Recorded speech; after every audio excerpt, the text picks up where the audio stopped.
And now the impact on China, Russia, and the so-called third world. Well, the most dramatic emergence of the new blocs in the world is the Chinese bloc. China's allies now include not just Russia, and China has backed Russia throughout this war in Ukraine, particularly the economic warfare question. China has bought more oil. China is providing supports of all kinds.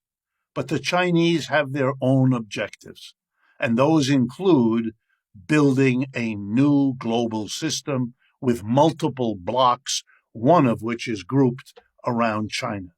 And it now has the active partnership of India, Iran, Turkey, Saudi Arabia. I could go on, but it's enough. The control of the global oil business, the control of the two largest countries by population in the world, China and India, ought to give everybody pause. India has bought the oil and the gas that Russia can't sell in Western Europe. Other countries are doing the same. Sanctions threatened against other countries for doing business with Russia and China have had very poor results. They just don't care. China offers the world an alternative. You can disagree with the United States. You can fashion your own economic strategic plan. You can clash with the United States because there's somewhere else to go.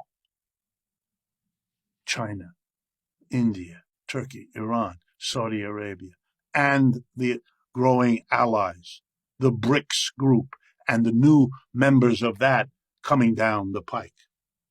It's a new world. This war has exposed economic nationalism as the new ideological reality governing the world economic system. It's exposed the decline of the United States. If I had more time, I would take you through the development of an alternative reserve currency, the petro-yuan, Saudi Arabia and China getting together.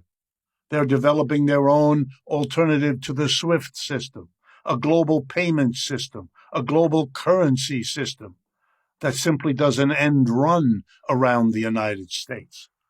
Yeah, it'll take more time. These things are slow to work out all the problems, but they're now underway.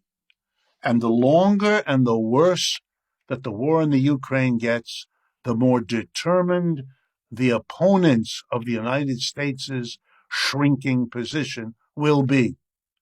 The more clearly they will understand they too need to develop an alternative because the United States is no longer the reliable governor of the world system. It was for a while. Who will dare keep their reserves where the United States could get its hands on them? Every country in the world is watching the guardian of the system play favorites. And that's gone way beyond what it was before, as this war has made clear. Please understand that most of what I have said will continue because it was underway before the war, and it will likely continue because the forces making this happen are stronger and deeper than whatever happens on the battlefields in Ukraine.